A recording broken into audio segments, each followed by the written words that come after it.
प्यारे बच्चों, प्यारे बच्चियों, आप सभी को मैं आशीर्वाद देता हूँ। सर्वप्रथम तो मैं भागचंद जी को, इनकी पूरी टीम को बधाई देना चाहूँगा कि वो क्षेत्र में जो शिक्षा का विकास की जहाँ तक बात है, बच्चों में करियर गाइडेंस को बढ़ाने की बात है, उसकी मुहिम इन्होंने चला रखी है और काफ़ी लंबे समय से ये प्रयासरत है। इसके लिए ये बधाई के पात्र है। एक बार मैं आप सबसे चाहूँगा कि इनका जोरदार तालियों से आप स्वागत करें।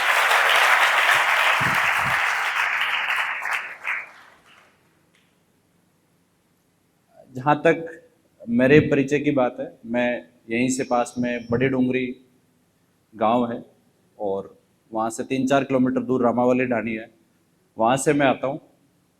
और स्थानीय मेरी जो प्रारंभिक शिक्षा है 5th क्लास तक, वो Ravibal Bharti senior secondary school Dungri Kala से हुई है। उसके पश्चात 5th क्लास मैंने नवोदय विद्यालय का एंट्रेंस टेस्ट दिया था और 6ठी से 12वीं तक जवाहर नवोदय विद्यालय पावटा में मेरी स्कूलिंग हुई है। उसके पश्चात जैसा आप सभी के पास ऑप्शंस होते हैं, आज हम चर्चा भी करेंगे, ऐसे ऑप्शंस मेरे भी पास थे, लेकिन बात होती है गाइडेंस की। उस समय वो प्रॉपर गाइडेंस हमारे पास में नहीं थी, इसलिए इंटेलिजेंट होते हुए भी बीएससी की तरफ हम आए। महाराजा कॉलेज से मैंने बीएससी पूरी की। उसके पश्चात कैट की तैयारी करके एमबीए फिनिश किया मैंने और वहाँ से प्राइवेट सेक्टर में नोकिया के लिए कुछ काम किया। वहाँ से वापस चेंज होके कॉम्पिटिटिव एग्जाम्स की प्रिपरेशन की और आईएएस के एग्ज़ाम तक पहुँचे। तो ये ब्रीफ में इंट्रोडक्शन मेरा हो गया। उसके पश्चात सर्विस में आए और अलग जगह पर पोस्टिंग्स रही। पर मैं आपको शुरू से बताता हूँ, और ये बता इसलिए रहा हूँ क्योंकि आप लोग भी इसी परिवेश से आते हैं। मेरा परिवेश और आपका परिवेश कमोबेश बिल्कुल समान है। मैं आप सबसे माफ़ी भी चाहूँगा कि मेरा स्पीच बहुत ही कड़वा होता बिल्कुल सच्चाई के निकट है। मेरे गांव वाले, मेरे आसपास वाले, क्योंकि वहाँ पर मैं बार बार बच्चों को करियर गाइडेंस के लिए आता रहता हूँ, या उस तरफ के जो गांव है वो लोग अच्छे से जानते हैं कि मैं इन चीज़ों पे बहुत ही हार्ड कोर डिसिप्लिनरियन हूँ और जो मैं कहता हूँ मैं वो एक्सपेक्ट भी करता हूँ। क्योंकि हो सकता है आपके लिए हमारा 1 घंटा महत्वपूर्ण नहीं होगा, लेकिन मेरे लिए तो हमारा 1 घंटा महत्वपूर्ण है। तो मैं आपको कई सारी बातें बताऊंगा, उसमें बहुत सारी चीज़ें कड़वी होगी, बट वो सच होगा, वो यथार्थ होगा। अब ये आपके ऊपर है कि आप कितनी ईमानदारी से, कितनी सच्चाई से उसको अपने मन में उतारते हैं और किस सच्चाई से आप उसको स्वीकारते हैं। छोटी सी बात मैं बता दूं आपको, हम सब ग्रामीण परिवेश से आते हैं। रेनवाल भी कोई अर्बन सिटी नहीं है, मैं इसको सेमी अर्बन विलेज टाइप का, ये गांव जैसा ये, बस आप लोग शहर में आके बस गए, नगर पालिका है, बस इतना ही फर्क है। और आपके और हमारे परिवेश में कोई बहुत ज़्यादा फर्क नहीं है और इसी लाइफ स्टाइल में हम जीते आ रहे हैं। अगर आप लोग यहाँ रह भी रहे हैं तो आपके रिश्तेदार, आपके जानकार आसपास के गाँव में, यहीं पे आपकी रिश्तेदारी होगी, तो आप लोग जाते भी होंगे। करियर के बारे में यही कहूँगा मैं आपको कि आज से 10-15 साल पहले, 20 साल पहले इस तरीके की अपॉर्चुनिटी ना हमारे पास में होती थी, ना ऐसे संसाधन होते थे। मुझे याद है जब 12th क्लास हम पास करके आए थे, ऐसा नहीं है, मेरिटोरियस स्टूडेंट मैं भी हुआ करता था। 2 बार नेशनल भी हमने खेला, स्पोर्ट्स में अच्छे थे, एनसीसी में अच्छा किया। लेकिन मुझे आज भी वो दिन याद है, हमारे प्रिंसिपल सर थे, उन्होंने पापा जी को लास्ट बार जब स्कूल से हम आ रहे थे तब यही कहा था कि गोपाल जी, आपका बेटा काफ़ी इंटेलिजेंट है, इसको पीएमटी की तैयारी कराना। 12th के साथ में मैंने सीपीएमटी का एग्ज़ाम दिया, एफएमसी का एग्ज़ाम दिया, आरपीएमटी का एग्ज़ाम दिया। लेकिन ये एग्ज़ाम 12th का एग्ज़ाम होते ही अगले 1 महीने में आ जाते हैं और इतनी तैयारी, उस समय ना इतना गाइडेंस था, ना इतनी तैयारी थी, फेल सब में होना ही था। तो रिजल्ट वही रहा जो एक्सपेक्टेड था।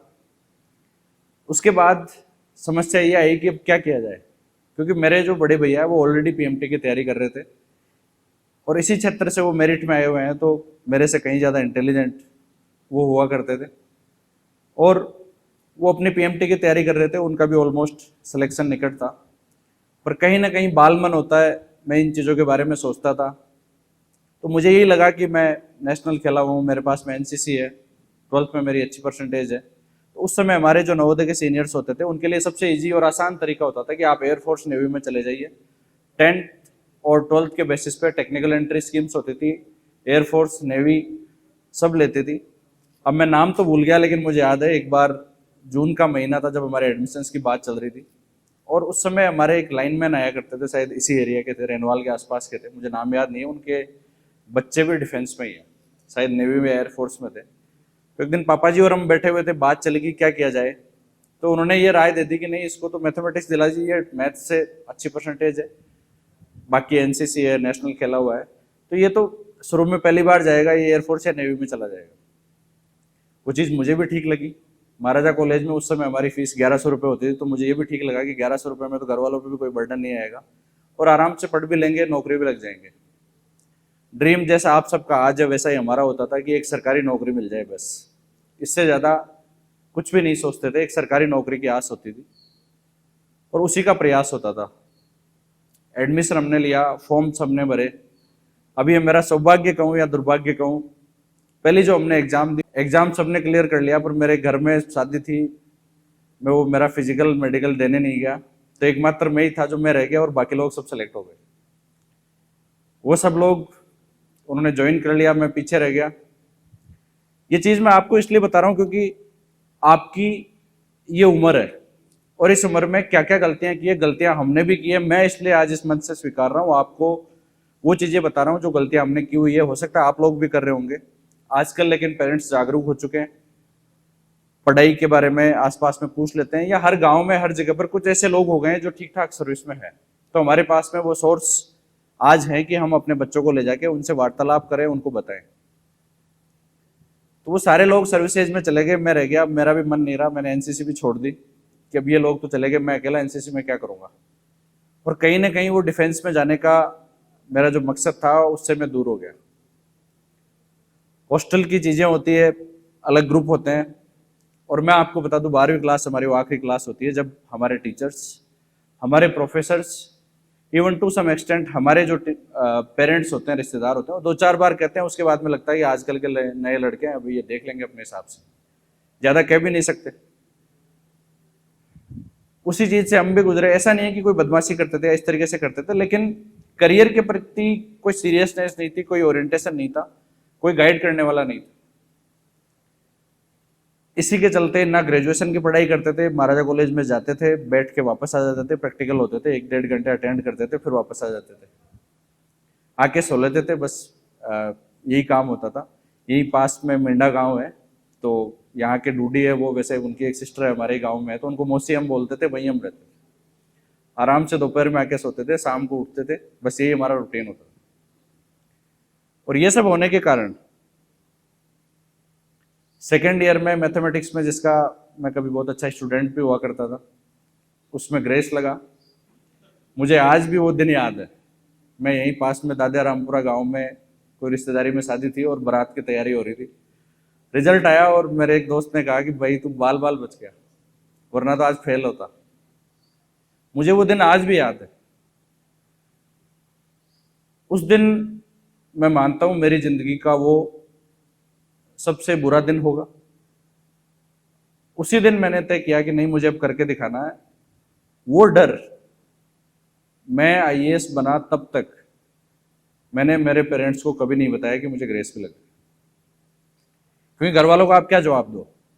जिन पेरेंट्स ने आपको आज तक, आपने 12th पास कर लिया, आप कॉलेज कर ली, मेरे पापा जी बिल्कुल सीधे साधे आदमी है। वो हमारा फोन पे वार्तालाप मुश्किल से 50 सेकंड, 1-1.25 मिनट, उनके लगभग 3 सवाल होते थे। पहला, आपका स्वास्थ्य ठीक है? ठीक है। दूसरा, पैसे चाहिए? चाहिए तो बता दो, नहीं चाहिए तो कह दो कि नहीं अभी जरूरत नहीं है। तीसरा, घर से घी चाहिए, अनाज चाहिए, वो ले जाना, और बाकी यहाँ सब ठीक है। बस ये 3 या 4 सेंटेंस में हमारी बात होती थी। बहुत पढ़े लिखे है नहीं, तो करियर में गाइडेंस हो या कोई भी हो, बस उनका ये रहता था कि ये चीज़ें आप करिए। और एक ये चीज़ हमेशा उनकी रही है कि कभी ऐसा काम करके मत आ जाना कि घर पे किसी का और ना आए। ये हमारे डर शुरू से ही रहा है। जिस अनुशासन से उन्होंने अपना जीवन जिया है, मैं भी ये मानता हूँ कि ना कभी मैंने उनको गुस्सा होते हुए देखा है, ना कोई दूसरा एरर किया हुआ है। पिछले 35 साल से सेम रूटीन मैंने उनका देखा है। तो कहीं ना कहीं हमारे दोनों भाइयों में उनका जीवन का जो अनुशासन है उसकी झलक मिलती भी, और एक बड़ा कारण है कि उसके कारण हम पहुंच पाए।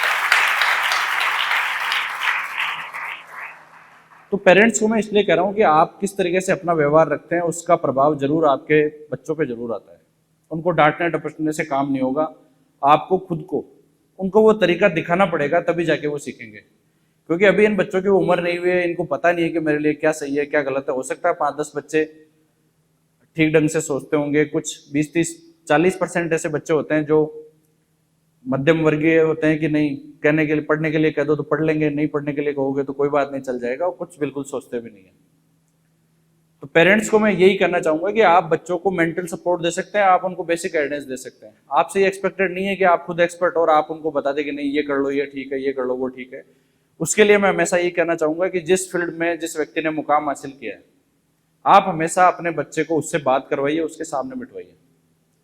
उससे अच्छा कोई आपको गाइड नहीं कर सकता। कोई अगर आईएएस बना नहीं है, 3-4 बार सफल रहा है, तो वो अपने जीवन में कोई ना कोई नकारात्मकता हमेशा लेकर चलता है, और वो यही आपको बताएगा कि नहीं इसमें ऐसा होता है, इसमें ये ऐसा होता है। जो पास किया वो आपको बता सकता है कि नहीं ऐसा नहीं होता। इस तरीके से अगर आप मेहनत करेंगे तो आपको रोकने वाला कोई भी नहीं है। तो मैं आपको वापस मेरे उस दिन पे ले जाता हूं। मैंने उसी दिन ये तय किया था कि मैं सब कुछ छोड़ दूंगा, लेकिन आज के बाद मैं इतनी मेहनत करूंगा। मैं वापस जयपुर गया। मुझे याद है उस समय कैट की तैयारी, या उस समय एमबीए और कैट एग्जाम का बहुत बड़ा शोर शराबा था। उस समय का बड़ा चलन यही था कि इस समय कैट की तैयारी करो, एमबीए करो और बढ़िया पैकेज लेके आप अच्छी एमएनसीज में चले जाइए। उसी के लिए मैंने भी तैयारी शुरू की, और तैयारी ऐसी थी, मैं आपको बता दूं, मैं सुबह 5 बजे कांटा जो जोटवाड़ा में एक जगह है, यहां से निकलता था। और कुछ दोस्त अच्छे भी होते हैं। मैं आपको उदाहरण देना चाहूंगा। मेरा एक दोस्त था महाराजा कॉलेज में, बहुत ही गरीब परिवार से आता है।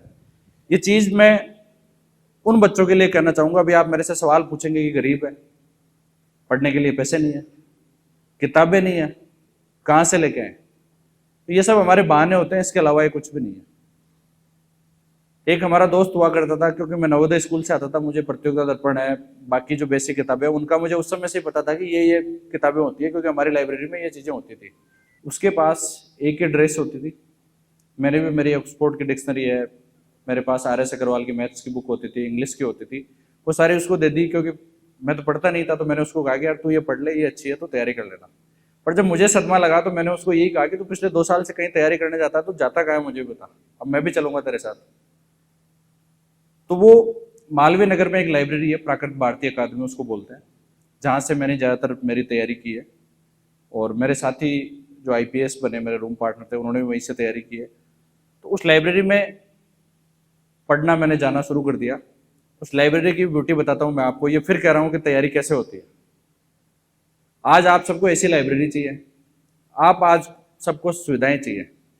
उस लाइब्रेरी में आप आज भी जाके देख लिए, ना तो ऐसी है, और सामने टेबल रखी है, पीछे चेयर नहीं है, वो फंटे वाले वो होते थे उस समय, कुछ चेयर्स होती थी, कुछ फंटे वाली वो चीजें होती थी। वहां जाकर हमने तैयारी चालू की, लगभग 1 साल भर तैयारी की, कैट का एग्जाम दिया, सब कुछ ठीक रहा, लगभग 99 परसेंटाइल मैंने अचीव किए। मैट का एग्जाम दिया, उसमें भी मेरे 99.45 समथिंग, इसी 90 में थे। लेकिन आपकी की हुई गलतियां आपका हमेशा पीछा करती है। अब समस्या यह आई कि आपने मेहनत करके, और मैंने रियलाइज भी कर लिया था कि सेकंड ईयर में बहुत बड़ी गलती मेरे से हो चुकी है। मेरिटोरियस स्टूडेंट होते हुए भी ग्रेस लगने के कारण मेरी सेकंड ईयर में 50% है, मात्र 50%, वो भी ग्रेस के साथ। उससे होता यह है कि महाराजा कॉलेज में आप प्रैक्टिकल्स में बहुत ज़्यादा स्कोर कर नहीं सकते, गवर्नमेंट कॉलेज है, आपको एक्स्ट्रा एडवांटेज नहीं है। थ्योरी की एक लिमिट होती है कि आप कितना स्कोर करोगे। हालांकि फाइनल ईयर में बहुत मेहनत की मैंने, मेरा ये था कि अगर मैं 70% बना लूंगा तो मेरा एग्रीगेट फर्स्ट डिवीजन हो जाएगा। पर मेरे 3-4 नंबर कम रहे और मेरा एग्रीगेट फर्स्ट डिवीजन नहीं रहा। मेरे आज भी ग्रेजुएशन में फर्स्ट डिवीजन नहीं है। अब ये दिक्कत कहाँ देती है मैं बताता हूँ। जो बड़े MBA इंस्टीट्यूट्स हैं अच्छे वाले, उनमें आपकी जो थ्रू आउट ग्रेडिंग होती है, आप 12th में कैसे थे, आप 10th में कैसे थे, उस समय ये होता था। आपका ग्रेजुएशन में क्या है, अगर आप थ्रू आउट फर्स्ट डिवीजन नहीं है, आप इंटरव्यू के लिए क्वालिफाई नहीं करेंगे। तो मेरा किसी भी अच्छे इंस्टीट्यूट से क्वालिफिकेशन नहीं हुआ, इंटरव्यू कॉल भी नहीं आया। उसके बाद कुछ इंस्टीट्यूट थे जो मीडियोकर आते हैं, वहाँ पर आसानी से एडमिशन हो गया, परसेंटाइल अच्छी थी, स्कॉलरशिप भी मिली, MBA मैंने पूरा भी कर लिया, अच्छी जगह मेरा प्लेसमेंट हो गया। नोकिया जैसी कंपनी जो उस समय प्रतिष्ठित हुआ करती थी, 2010 में ऑलमोस्ट 90% मार्केट शेयर हुआ करता था, पूरे मार्केट पे कब्जा था। वहाँ जाके काम करना शुरू किया, चीज़ों को देखा किस तरीके से वो एक इंटरनेशनल कंपनी अपना मैनेजमेंट करती है, चीज़ों को सीखना शुरू किया। और पर फिर भी दबे मन ये इच्छा थी, गांव में आते ही अपने यहाँ पर तो आप सबको पता है, कहीं ना कहीं इच्छा तो थी कि नहीं मुझे कुछ और करना है, पर ये डिसीजन लेना भी बहुत मुश्किल हो जाता है। आज हम बहुत आसानी कैसे देखते हैं कि किसी बच्चे का अगर प्राइवेट सेक्टर में इंटरेस्ट है, वो बहुत अच्छी कंपनी में जा रहा है, तो मैं ही कह देता हूँ कि नहीं इसको इसी सेक्टर में जाने दीजिए, अच्छा करेगा। पर आज के शायद 12-13 साल पहले अगर मैं ये चीज किसी से डिस्कस करता तो मुझे ये कहता है कि तू पागल हो रखा है, क्या है इसमें, कोई सरकारी नौकरी बन जाओ, बाबू बन जाओ, कुछ बन जाओ, आप तो सरकारी नौकरी लग जाओ। तो मुझे याद है 2010 में हमारी जवाहर नवोदय विद्यालय की अलुमनाई जयपुर में हुई थी, और उस समय अपने ही पास के, आपको याद है, रामनिवास यादव जी हैं, अभी आईएएस हैं, झारखंड काडर में है, वो मेरे स्कूल के सीनियर हुआ करते थे, गाइडेंस वगैरह के लिए हम उनसे बात भी करते थे। उनका सिलेक्शन भी हुआ था, इसके अलावा 2-3 जनों का हमारे स्कूल से और भी सिलेक्शन हुआ था। तो कहीं हमारे मन में भी ये था कि ये तैयारी की तो जा सकती है, क्योंकि वो हमारे सीनियर थे, उनको हमने भी उनको देखा हुआ है। ये चीज भी मैं आपको इसलिए बता रहा हूँ क्योंकि ये लोग कहीं बाहर से नहीं निकलते, यहीं आसपास से निकल के जाते हैं। फर्क होता है सिर्फ मेहनत का। तो उस एलुमनाई में मेरे टीचर्स ने मेरे को ये कह दिया, जब पूछा कि मेरे मन में ये भी था कि जब ये पूछेंगे तो मैं इनको बताऊंगा कि मैं बहुत अच्छी कंपनी में पोस्टेड हूँ, नॉर्थ इंडिया में जो सबसे बड़ा ऑफिस है वहां पर मेरी पोस्टिंग है, और बहुत अच्छा मैं करूंगा, हो सकता है फॉरेन चला जाऊं। ऐसे मेरे मन में मेरे विचार थे, लेकिन सामने से जो जवाब आता है वो बड़ा ही कटु था। जवाब ये आया कि देखो, वो सामने टीचर थे हमारे, उन्होंने कहा कि वो रामनिवास बैठा है, वो अधिकारी बैठा है, वो बैठा है, आप बैठ सकते हो उधर। मेरा सिंपल सा ये कहना था कि सर मैं तो नहीं बैठ सकता, वो तो अधिकारी है, मैं कैसे बैठूंगा। तो उन्होंने कहा कि सुरेश तुम जब स्कूल से निकले थे तब भी यही कहा था, आज फिर कह रहे हैं आप में जो टैलेंट था उसको आप वेस्ट कर रहे हो, भले ही आपने यहाँ तो ऊंचाई छू ली है, लेकिन आप कोई भी अधिकारी बन के बता दो। तो एक बार दोबारा से मन में वही चीज। उसके बाद 5-6 महीने मुझे सोचने में लगे। घर वालों का वही जवाब, आप नौकरी छोड़ने के लिए कहोगे बिल्कुल मना, यही कहेंगे कि नहीं क्यों छोड़ रहे। तो वो सोच समझ के मैंने एग्जाम दिए, लेकिन फिर दिक्कत कहाँ आती है, एक बार फिर मैं वही गलती दोहरा रहा हूँ। उस समय तक बैंक में, एसएससी में, और ज्यादातर जो भी नौकरी थी उसमें जनरल और ओबीसी के लिए फॉर्म भरने की योग्यता भी प्रथम फर्स्ट डिवीजन थी। 2010 में जाके पहली बार ये लास्ट में जाके रिलैक्स हुआ, जब बैंकों में भर्तियां आई तब एसएससी ने भर्तियां करना चालू की। तो 2010 या 11 का मुझे याद है, उस समय पहली बार ओबीसी के लिए ये जो क्राइटेरिया है वो 60 से 55 किया गया। उससे पहले तो मैं फॉर्म भरने के लिए भी एलिजिबल नहीं था, क्योंकि मैं फर्स्ट डिवीजन तो था ही नहीं ग्रेजुएशन में। इसलिए मैं बच्चों आपको इसलिए कह रहा हूँ कि जो गलतियां आप कई बार कहते हो ना कि परसेंटेज मायने रखती है नहीं रखती, हो सकता है नहीं रखे, लेकिन एक मिनिमम लेवल तो आपको क्रॉस करना चाहिए। ये कहीं ना कहीं जाके आपको दिक्कत दे सकती है बाद में। पर वो किस्मत अच्छी थी, रिलैक्सेशन हुआ। कैट जैसे एग्जाम की मेरी तैयारी की हुई थी, जो भी मैंने एग्जाम दिया वो मेरा ऐसा कोई एग्जाम नहीं था जो मैंने क्लियर नहीं किया। सिर्फ 2010 में आरएस का एग्जाम हुआ था, मैं नया नया एडमिनिस्ट्रेटिव सर्विसेज के लिए तैयारी कर रहा था, और उसके बाद प्री आ गई, नहीं पास हुआ मैं। तो इसलिए ये मैं आपको बता रहा हूं कि आप एसएफएल जरूर होंगे। पहला एग्जाम आरएस प्री, मेरा प्री पास नहीं हुआ। पर एक बैकअप रखने के लिए, ग्रामीण क्षेत्र से अपन आते हैं, बैकअप रखने के लिए एसएससी, बैंक, जो भी एग्जाम थे कंटिन्यूसली मैंने एग्जाम दिए। वो एग्जाम आसानी से मैं क्लियर कर लेता था, क्योंकि इंग्लिश ठीक थी, मैथमेटिक्स भी मेरी अच्छी थी। कैट की तैयारी की हुई थी, तो कैट की तैयारी करने के बाद में ये छोटे एग्जाम आपके लिए आसान हो जाते हैं, क्योंकि आप उस गंभीरता से उस लेवल के एग्जाम क्लियर कर चुके होते हैं, तो ये इतने मुश्किल आपके लिए होते नहीं है। पर फिर समस्याएं आ जाती है, शादी जैसा ग्रामीण क्षेत्र अपनी हो ही जाती है। आजकल पेरेंट्स थोड़े जागरूक हुए हैं, तो उस एज को हम 20-21 से 24-25 तक ले जाने में कामयाब रहे। पर मुझे अभी भी याद है ये डिसीजन, नौकरी रिजाइन करना। मैं बैंक में था, पापा जी से बस एक बार बात की थी कि मैं सोच रहा हूँ नौकरी छोड़ दो, तो उनका यही था कि उन्होंने मुझे मना नहीं किया, यही कहा कि आप देख लो। हमारे किसी भी डिसीजन को उन्होंने कभी मना नहीं किया। पर इससे ज्यादा मैंने सिर्फ भैया से चर्चा की, किसी से बात नहीं की, और वो नौकरी मैंने रिजाइन कर दी। शादी हो गई। उसके बाद में मेरा एक ही लक्ष्य था कि मैं प्रशासनिक सेवा की तैयारी करूं, हालांकि बैकअप मैंने हमेशा रखा। उसके बाद में जो भी पारिवारिक जिम्मेदारी होती है, हालांकि बहुत ज्यादा हमें कभी जरूरत नहीं पड़ी, पेरेंट्स ने कभी कुछ कहा भी नहीं। अपना घर का जो भी गांव में काम होता है, और ये बच्चों में आपको इसलिए कह रहा हूं, हम बिना फालतू घर की पंचायती में पढ़ते हैं। आपके होने और नहीं होने से आपके घर में कोई फर्क नहीं पड़ने वाला। जब तक आपके मम्मी पापा काम संभाले हुए हैं, आपको घर के अफेयर्स में ध्यान देने की कोई जरूरत नहीं है। मैं आज भी ये मानता हूं कि आज मैं इस पद पे होऊंगा, मेरे भैया इस पद पे होंगे, लेकिन अभी भी घर के डिसीजंस में हमारा रोल 5% से ज्यादा नहीं होता। यहाँ की जो गणित है उसमें वो हमसे 50 गुना ज्यादा कैपेबल है, ज्यादा समझदार हैं और ज्यादा अच्छे डिसीजन लेते हैं। इसलिए आप लोगों का काम है आप अपने करियर पे ध्यान दें और यही आपकी जिम्मेदारी है। मैं बहुत बार बच्चों से सुनता हूँ कि नहीं नहीं नहीं, ये तो घर तो भी काम चमार दो भाई, तन कोई पूछ रही हो। हम एक्स्ट्रा इन्वॉल्वमेंट करते हैं कि नहीं नहीं ये भी है। ये आपका बहाना भी होता है, ये आपके लैक ऑफ सीरियसनेस को भी दर्शाता है कि आप दोनों ही तरफ से ढंग से फोकस करके काम नहीं कर रहे। उस डोमेन को आप बिल्कुल अलग छोड़ दीजिए, आप अपनी तरफ फिक्स करिए। ऐसा आप करेंगे, इससे कहीं ना कहीं आपका फोकस बढ़ेगा। इस तरीके से आप डेडिकेटेड होकर मेहनत करेंगे। अब मैं आईएएस की तैयारी का आपको बता देता हूँ।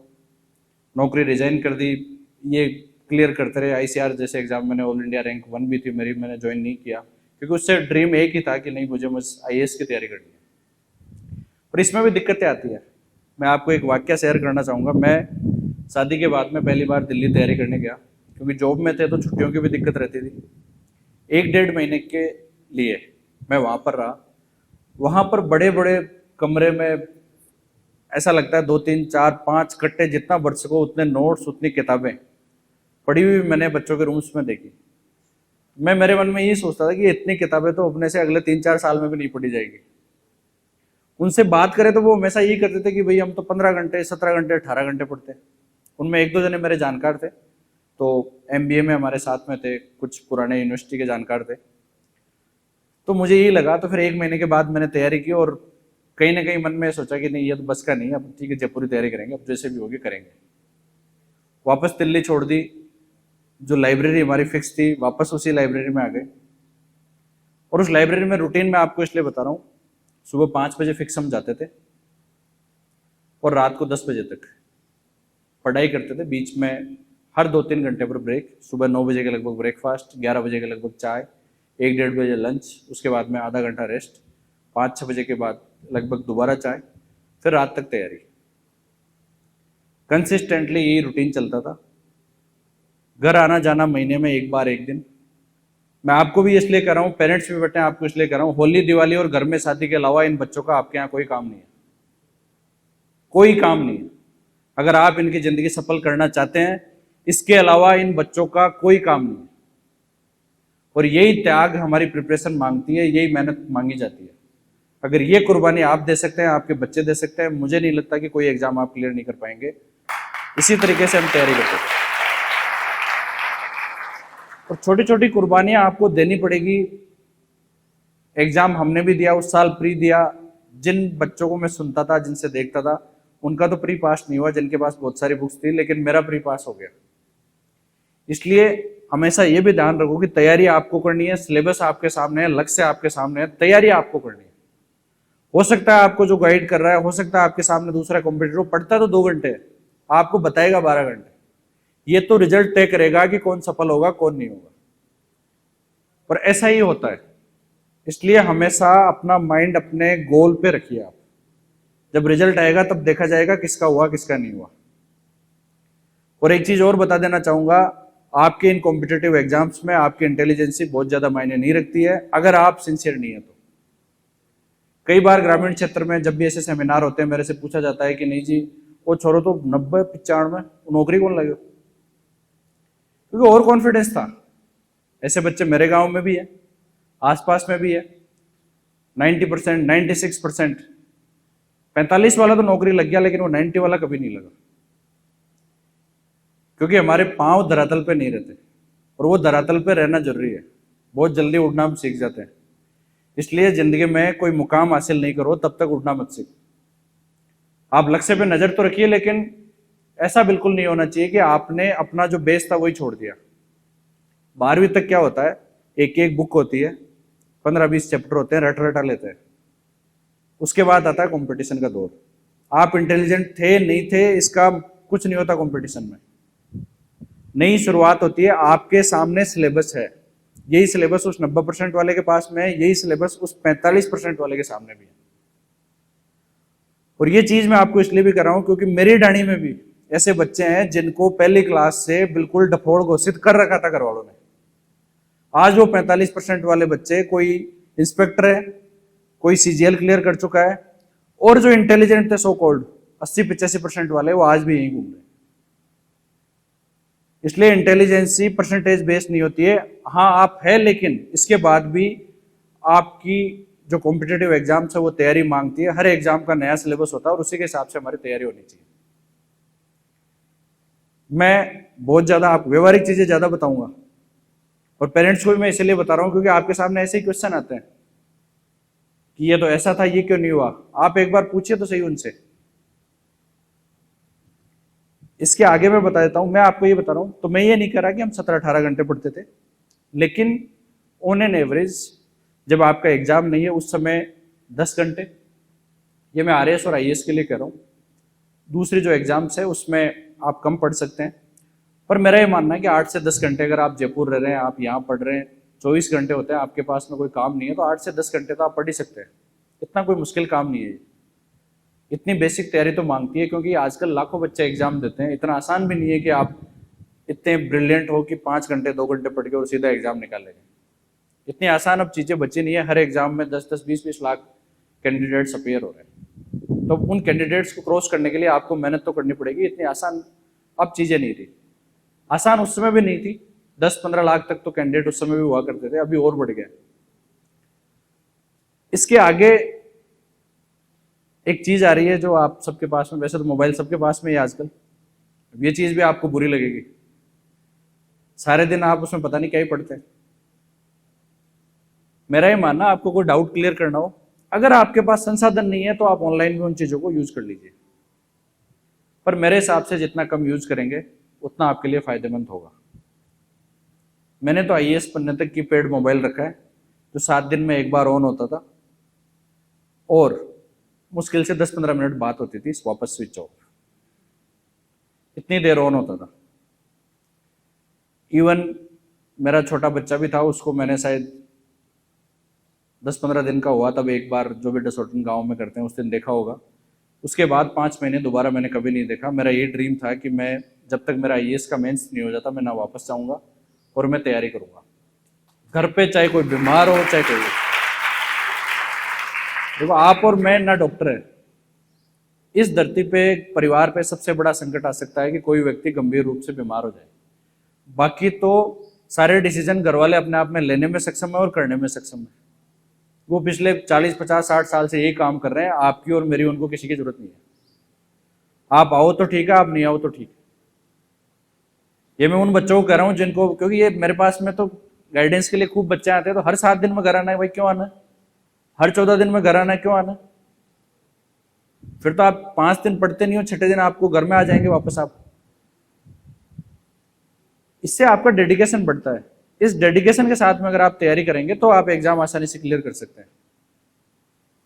इससे आगे रैंक अच्छी मिल गई या राजस्थान स्टेट मिल गया, तो मेरा तो यही मानना है कि जैसी तैयारी हम पहले करते थे, आज भी मैं उतना ही काम करता हूँ। हालांकि तैयारी में हम ज्यादा घंटे काम करते थे, आज भी वर्कलोड खूब रहता है, लेकिन आपका मैनेजमेंट अच्छा है तो आप सब चीजें मैनेज कर जाते हो, और यह आपकी जिंदगी की आदत बन जाती है।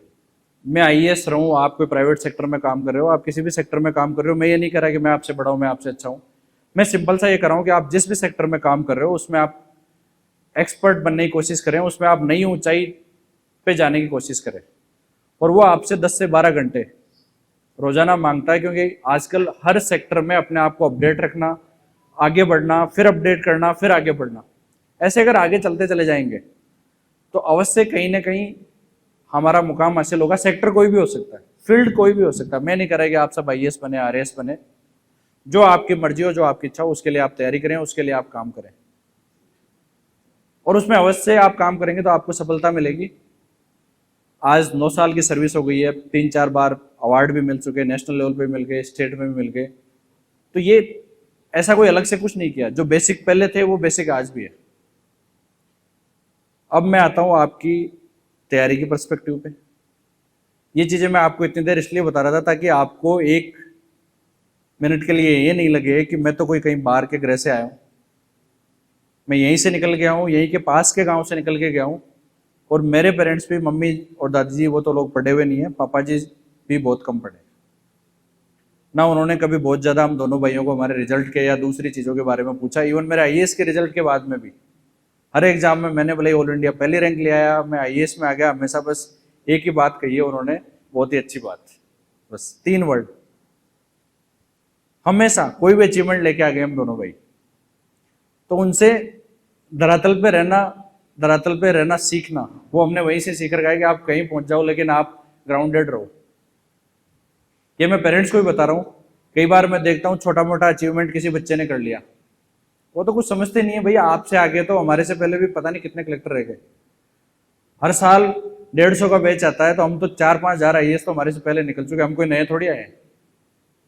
इसलिए अपने बच्चों को ग्राउंड पे रखना सिखाएं। अगर ग्राउंड पे रखेंगे तो अवश्य, पहला एग्जाम क्लियर किया, अभी उसको दूसरे के लिए मोटिवेट करिए, तीसरे के लिए करिए। एक एग्जाम पास कर लिया तो उसके आगे जाने के लिए उसको मोटिवेट करके आप रुक क्यों रहे, या ऐसा कौन सा तीर मार दिया। तो हमेशा ग्राउंडेड बने रहिए, नेक्स्ट एग्जाम के लिए अवश्य तैयारी करो। मान लो आप 3rd ग्रेड में टीचर बन जाते हैं, 2nd ग्रेड में जाने के लिए आपको 8-10 साल चाहिए, 1st ग्रेड के इक्विवेलेंट जाने के लिए अगले 10 साल चाहिए। आप इसे अच्छा 2-3 साल ढंग की तैयारी कर लो, सीधा एग्जाम क्लियर करके आ जाओ डायरेक्ट, कोई रोक थोड़ी रहा आपको। इन चीजों पे आप काम करिए कंपटीशन के लिए, क्योंकि आप लोग में से कई टीचर की तैयारी कर रहे होंगे। टीचर की तैयारी करने वाले कितने? ओके, ज्यादातर वही है। बैंक, एसएससी, दूसरे कॉम्पिटिटिव एग्जाम्स, ठीक है। आप लोगों के लिए मैं एक जनरलाइज वो दे देता हूँ। प्रिपरेशन को मैं 5 एरियाज में डिवाइड करूंगा। पहली चीज आपका लक्ष्य। आपका लक्ष्य पुलिस कांस्टेबल से लेके, एलडीसी से लेके, 3rd ग्रेड टीचर से लेके आईएएस तक कुछ भी हो सकता है। ये मैं जो भी रणनीति आपको बता रहा हूँ, ये नीचे से नीचे एग्जाम से लेके आईएएस तक सेम ही होती है। 10-15 एग्जाम मैंने दिए भी हैं, क्लियर भी किए। मेडिकल साइड है वो, क्योंकि पीएमटी वगैरह दी थी मैंने, उसके आगे तैयारी नहीं की। बाकी ज़्यादातर एग्जाम्स मैंने दिए भी हैं, क्लियर भी किए। इसलिए आपको एक जनरलाइज अप्रोच में आपको बता रहा हूँ। सबसे पहले आपका एम होना चाहिए, आपका लक्ष्य। सेकंड आपका होना चाहिए संसाधन। संसाधन में मैं 2-3 चीजें आपको बताता हूँ। सबसे पहले है बुक्स। अब जो गरीबी का, ग्रामीण परिवेश का जो भी बहाना हम देते हैं, उसके लिए मैं आपको ये कहूँगा कि साल भर में 4-5 हज़ार से ज़्यादा किताबें आप पढ़ ही नहीं सकते, और इससे ज़्यादा पढ़ने की जरूरत भी नहीं है। जैसे आप लोग बैठे हुए, आप में से लूसेंट की बुक कितने जनों ने पढ़ी है? तो आप 150-200 में से 10 हाथ उठ रहे हैं। जिनके नहीं उठे हैं उनके लिए चिंता का प्रश्न है। वो अपने गिरेबान में झांक ले, वो अपने अंतर्मन को पूछ लें। अगर आप लोगों ने लूसेंट जैसी किताब नहीं पढ़ी है, 150 रुपए की किताब आती है, तो ये आपके लिए प्रश्न चिन्ह है, ये पेरेंट्स के लिए भी प्रश्न चिन्ह है। अब कड़वी लगेगी जो बातें, मैं आपको एक के बाद एक बात बोलूंगा जो बहुत कड़वी लगने वाली है, पर अगर 10 हाथ उठ रहे हैं, ये हमारे लिए शर्मनाक है। आज के इस दौर में सब गाइडेंस अवेलेबल है, सारे पोर्टल पे लिखा हुआ है। लूसेंट से अच्छी किताब इस धरती पे आज तक ना कंपटीशन के लिए आई है, ना आएगी। ऐसा इस धरती पे मुझे नहीं लगता इंडिया में कोई एग्जाम होगा। आईएएस से लेके नीचे लेके कोई एग्जाम ऐसा नहीं है जिसमें उस बुक से क्वेश्चन नहीं आते। 150 रुपए किताब आती है, सिर्फ 150। उसका पन्ना पन्ना हमें याद होना चाहिए, पेज बाय पेज। हो सकता है आपको एग्जाम दे रहे हो, उसमें आपके सिलेबस में नहीं है, आप छोड़ सकते हैं, बट इन जनरलाइज जो भारत के जीके के लिए तैयारी कर रहे हैं, सबसे पहले ये किताब होनी चाहिए। इस किताब में हम जब पढ़ते थे उस समय की जो ओल्ड एनसीईआरटीज होती थी, उनके नोट्स बना के और दूसरी कुछ एडिशनल बुक्स के नोट्स बना के, और उसके बाद में किताब तैयार की हुई है। ये सार गर्भित सारे सब्जेक्ट्स का बहुत अच्छा समावेश है। आपने नहीं पढ़ी है, खरीद लीजिए। अच्छा, आप लोगों में से मूमल, क्रोनोलॉजी, प्रतियोगिता दर्पण, ये कितने लोग पढ़ते हैं हर महीने? हाथ खड़े करिए। दोबारा, कोई शर्म की बात है? मुझे नहीं लगता आप लोग कभी सेलेक्ट हो पाएंगे। 20 रुपए की किताब आती है, 50 रुपए की किताब आती है, 4-5 दिन में हम पढ़ सकते हैं। फिर भी अगर नहीं पढ़ रहे हैं तो ये वही ग्रामीण परिवेश में हम गलती करते हैं, जब एग्जाम आएगा उसके 2 महीने पहले तब किताब लेके बैठेंगे। तो क्या वो बेचारे जो 1 साल से तैयारी कर रहे हैं वो बेवकूफ है? या आप इतने तुर्रम खा हो कि आप 2 महीने पहले आए और पढ़ के बिल्कुल एग्जाम निकाल के चले गए? ये हम खुद को बेवकूफ बना रहे हैं, हम हमारे घर वालों को बेवकूफ बना रहे हैं। आप लोग संसाधनों में पहली चीज होती है हमारी बुक्स के बाद में हमारे नोट्स, अगर हम थोड़ा और सक्षम है हमारी कोचिंग, मतलब एक हो गई हमारी एकेडमिक साइड जिसमें बुक्स हो जाती है, नोट्स हो जाती है, कोचिंग हो जाती है, अलग अलग इसके लेवल है। आप कोचिंग नहीं कर सकते, आप कोचिंग के नोट्स ले लीजिए, सब जगह मिलते हैं, जयपुर में टोक फाटक, कांटा चौराया, कहीं मिल जाएंगे। बुक्स आप खरीद लीजिए। ये वेट क्यों कर रहे हैं कि आप कभी बीएड कर लेंगे, आप कोई डिग्री अचीव कर लेंगे, उसके बाद तैयारी के सोचेंगे? तैयारी तो आपकी तब हो जानी चाहिए जब आप डिग्री लेके सीधा अपीयर करिए, एग्जाम क्लियर करिए। क्यों टाइम वेस्ट कर रहे हैं अपना? और ये टाइम जो भी वेस्ट कर रहे हो ये दोबारा आएगा नहीं आपका। तो आप लोगों को किसी भी एग्जाम की तैयारी करने के लिए सबसे इंपॉर्टेंट है क्या क्या संसाधन चाहिए। पहला संसाधन है उससे रिलेटेड आपका जो भी मटेरियल है वो। गाइडेंस के लिए मैं आपको कहूंगा आजकल हर एग्जाम के लिए टीचर हैं, टीचर्स की कोई कमी नहीं है। एसएससी, बैंक, लगभग हर एग्जाम के, जिस एग्जाम के लिए हम अपियर होना चाहते हैं, ऐसे बच्चे, एटलीस्ट हमारा सौभाग्य है कि आज की तारीख में रेनवाल, जोबनेर, ये वाला एरिया, इसमें छोटे से छोटे एग्जाम से लेके आईएएस तक के एग्जाम तक हर एग्जाम के स्टूडेंट अवेलेबल है जिन्होंने क्लियर कर रखी है। सौभाग्य की बात है इस बार भी 7-8 जनों ने इंटरव्यू दिया इस क्षेत्र से आईएएस का। मैं तो उम्मीद करूंगा 3-4 निकले। हमारे गांव से भी है, मैं चाहूंगा हमारे बाद में भी कोई और निकले। देखते हैं कितनी सफलता मिल पाएगी, नहीं मिल पाएगी, लेकिन मैं आशान्वित हूं कि मेरे हिसाब से 2-3 सिलेक्शन तो आईएएस में होने चाहिए इस बार इस एरिया से। हमारे सबके लिए सौभाग्य की बात होगी और अच्छा भी लगता है कि जब इस क्षेत्र से नए लड़के निकल के आते हैं, नई पीढ़ी को वो नया मोटिवेशन देंगे। तो आप लोग गाइडेंस के लिए कोई कमी नहीं है। पेरेंट्स को भी मैं एक चीज कहना चाहूंगा, आप लोग यहाँ गाँव में, मैं उसके पास नहीं जाऊंगा, उसके हमारे आन जान नहीं है, उसके हमारे ये हो गए, वो मेरे समाज का नहीं है। भाई आपको अपने भविष्य बनाना है बच्चों का। आपको लगता है इस लड़के ने तैयारी की या सिलेक्ट हुआ आपकी रिश्तेदारी में, आपकी जानकारी में, आप जो व्यक्ति सिलेक्ट हुआ है उसके पास ले जाइए, उसके पास उसको बिठाइए। जिस व्यक्ति ने एग्जाम क्लियर किया है वही आपको सही गाइड कर पाएगा कि इसके लिए कैसे तैयारी करनी है, क्या गलती आप कर रहे हो, उससे आप गाइडेंस दिलवाइए। अदरवाइज क्या होता है, हम एक्सपर्ट बन जाते हैं, एग्जाम क्लियर की नहीं है और ऐसे ही गांव में जैसा माहौल है, ढाणी में ऐसा माहौल है, बेचारे बच्चों की स्टैंपिंग कर देते हैं, नहीं नहीं वो पढ़वाम को ना, शुरू से स्टैंपिंग कर देते हैं। अभी उसको मौका ही नहीं दिया हमने तैयारी करने का, उससे पहले डिक्लेयर कर देते हैं कि नहीं ये तो कमजोर है। तो पेरेंट्स को मैं यही कहना चाहूंगा कि कोई बच्चा कमजोर नहीं होता। इवन मेरे बैच में ऐसे आईएएस हैं जो अपने ही क्षेत्र से निकले हुए हैं, जिंदगी में कभी फर्स्ट डिवीजन नहीं आए, लेकिन आईएएस मेरे साथ हैं, अभी कलेक्टर है। तो ऐसा कोई स्टाम्प नहीं लेके आते कि हम 90% से चल रहे हैं और जो 60% वाला वो कुछ कर नहीं सकता। कॉम्पिटिटिव एग्जाम में जो लगातार सिंसियरली मेहनत करता है, पार तो वही जाता है और वही निकलता है हमेशा। आपके संसाधनों के बाद में इस जिंदगी में सबसे बड़ा संसाधन है वो है टाइम। जो मैं बुक्स से, कोचिंग से, बाकी चीजों से भी उसको ऊपर रखता हूं कि वो इससे भी ऊपर है। टाइम आप लोगों के पास में भी 24 घंटे हैं, मैं इस पोस्ट पे हूं तो मेरे पास भी 24 घंटे हैं। तो इस चीज की तो कोई शिकायत नहीं है या इस चीज पे हमें कोई चर्चा भी नहीं करनी चाहिए कि आपके पास टाइम की कोई कमी है। हम भी टाइम निकाल रहे हैं। आज का दिन मैंने सुबह कहीं शुरुआत किया था, 10 बजे मैं कहीं था, 1 बजे मैं कहाँ हूँ, 3 बजे मैं कहीं और होऊंगा, 5 बजे कहीं और होऊंगा और रात कहीं और एंड होगी। तो टाइम सबके पास बराबर है। आपको हर 1-2 घंटे का हिसाब देखना होता है कि आप कहाँ जाएंगे, क्या करेंगे, कितनी देर में क्या कर सकते हैं। ये सब आपको मैं इसलिए बता रहा हूँ क्योंकि टाइम निकालना इंपॉर्टेंट है। पर फिर एक और कटु सत्य, टाइम के बारे में कई बार मैं बात करता हूं। आप ईमानदारी से हाथ खड़े करिए कि आप में से 6 घंटे ईमानदारी से कौन कौन पढ़ता है रोजाना, जिसका औसत 6 घंटे हो।